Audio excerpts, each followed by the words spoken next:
at a local school, I coach the boys football team or soccer.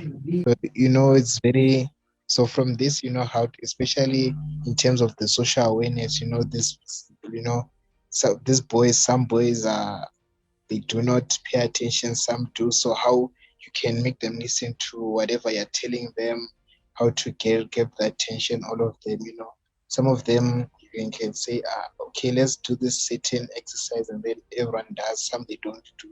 So from this, you can know how to grab the attention, all of them at the same time, and make them, work together, because, in this coaching as a sport, you need everyone to communicate well with each other, to relate with each other for goodness of the team.